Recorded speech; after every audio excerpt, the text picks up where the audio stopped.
Hey everybody, this is me. A lot of people have been asking me recently about my life and my life story. And well, I feel it's time to give you guys what you want to hear. I wasn't born in New York. I was born in Texas and immediately shipped away. See, I was adopted.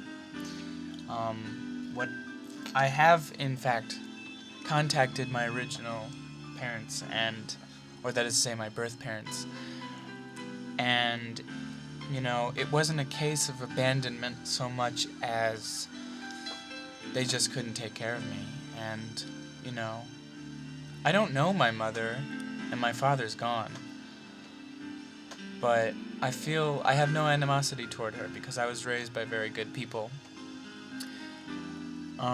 So I was shipped to New York in a box. It's wood. And with a volume of Shakespeare. And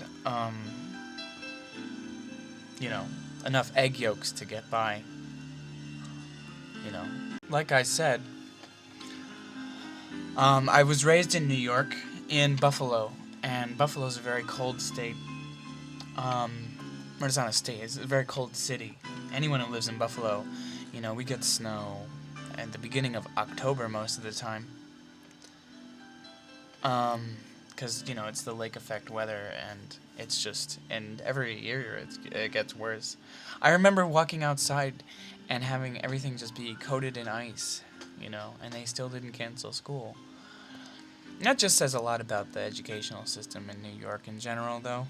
They tend not to close school for anything, even though people are getting injured in the streets. My foster parents, like I said, were very good to me, Every morning my mom would, my foster mom, she would, wake me up and feed me, and then I'd go to school, and it was really a quiet life. But the one thing that I really remember from my childhood very distinctly is my trips. I had a magic box that when I opened it, it contained a dragon scale.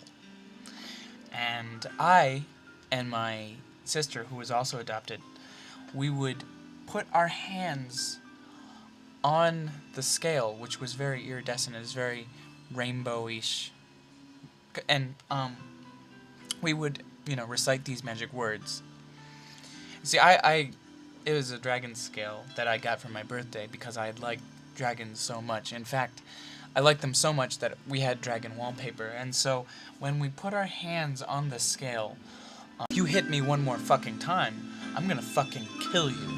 Because I know where you live, and I can just tell them that I'm insane, and they'll believe me. Motherfucker. Because I wasn't about to take that from anyone. Even though she was 6. Because, I'm 13. You don't fuck around with me. My sister and I used to play games all the time. We used to go into the street and go fishing, which is where we took a string and we tied it to a paperclip and made a hook out of it, sort of, and we used to dangle it down the sewer coverings. And we would pretend that the ocean ran directly underneath the street and that we were going to catch fish, and we would sit there and just talk about what fish we were going to get, and we would pretend oh, this is a big one. And it's funny because one time we actually caught something. My sister actually managed to pull up the severed paw of a Saint Bernard, my neighbor's Saint Bernard, and my mom just freaked out about it because it turned out that that's what we had been eating all week, and she was really embarrassed about it. They sent my sister to a Catholic school just because it was an all-girls Catholic school, which was actually free for us, and I guess things were really hard for her down there. I mean, I guess it's hard for in any Catholic school, really. I haven't met anyone who came from a Catholic school and had a really good experience with the nuns. But, my sister was just rebellious, so she joined a Satanist cult. And it's actually, it wasn't the Satanist, like the stereotype, the typical Satanism, it wasn't real Satanism. Because actual Satanism isn't about the devil, it's just about, truth and, just the realities of things. But this cult that she had joined was, in fact, about Satan, which is why they called it Satanism. And, my parents, she was a creative kid, so my parents and I, we just didn't say anything. Because, she had drawn pictures, she was like me. She was kind of, she drew monsters her whole life, so it wasn't a big deal. Until she actually summoned a demon named Prime Minister Odo. And, he started fires and,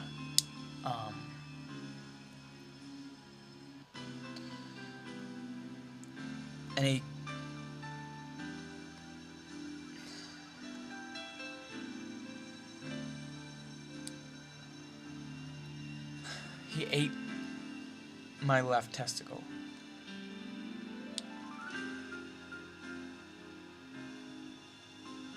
He ate it.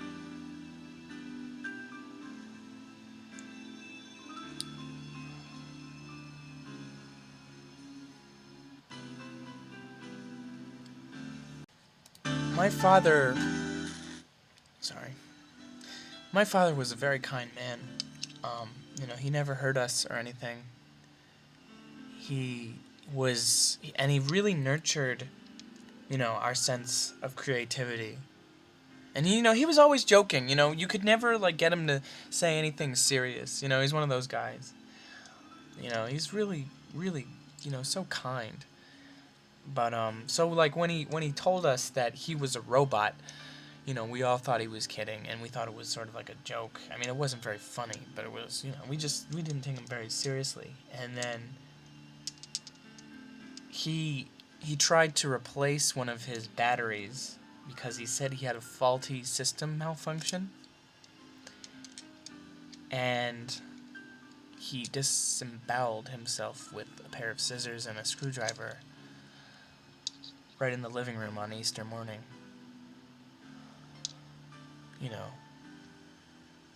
And that's not something I'll ever forget. And, in hindsight, when he started,